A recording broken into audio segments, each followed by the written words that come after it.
Hey, good afternoon my friends, how are you today? I've been working still on the Mobelwagon, so you can see I've started to do the chipping on the front here, some rusting. So I've just used my chipping formula with a little brush, so we all know what the chipping formula is by now. And I've been using Tamiya's really tiny brush there, see? Just to paint those chips on randomly. And I've added in some pigment. So some light rust and some burnt red rust that I've mixed with some flat clear, some Tamiya flat clear. But not all pigments can be mixed with flat clear. Only certain ones can. But these AK ones seem to be fine, the rust ones, and it comes up pretty good.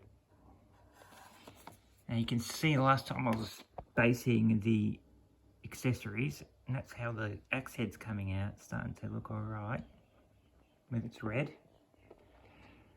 We got those coming along. And you see it's sort of got the metallic sort of look going, starting to happen. That was based in the chipping fluid, and then it's just, I've put a fair bit off on the brush and then taken a lot of it off. So it's still gone on heavy, but it hasn't completely covered it. Now these ones were done originally in gunmetal, and then I used chrome silver to sort of bring out the highlights. Same with these ones. So this one here got red.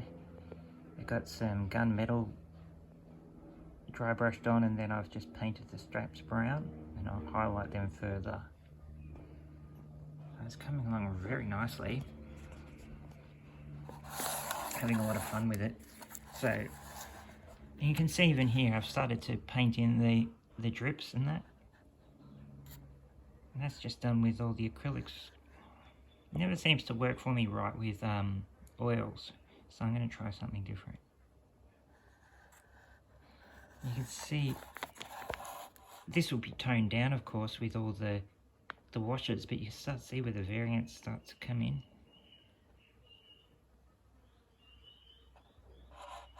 Yeah, that's cool. But also, I started working on the splinter pattern on the helmet for this fella. It's a really hard one to do, but I think I've got it. I think I'm working it out. So you've got olive green, and you've got brown, and then you've got most of it's brown, but the little stripes are in the olive green. And you see there's a little bit of olive green sort of, and it always touches on the brown. So I did the helmet first. Now I'm going to do his, I'll probably do his pants, and then I'll do his top. And then we'll see how it goes, and we'll do some more of them. But I'm pretty happy with how that's come out. So I went off, there goes my brush, and I used the little brush to do it. Once again, it's the only one you can get, good little straight lines. So the infantry weapons kit from Mini Art is very handy, very, very handy.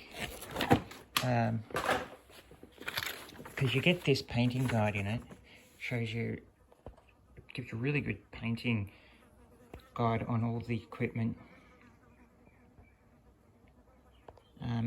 But also it's got these painting guides for all these different helmets they used, and I sort of based it off that. So it's got the cover. And yeah, I'll extend that to the entire body of it. So I might stick with that pattern there, because that worked out very well. That gave me a really good idea, much better than this one.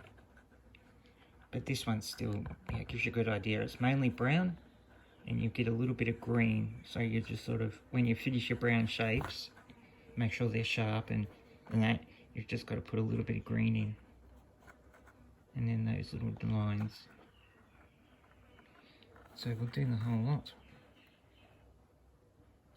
I've got him starting to build up.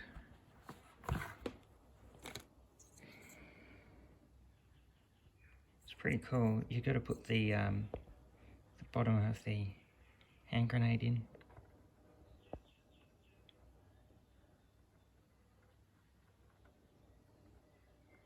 To that guy there.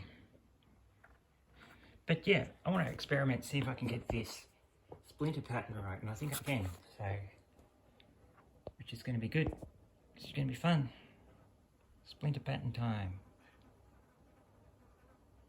Alright guys, I'll speak to you again very soon.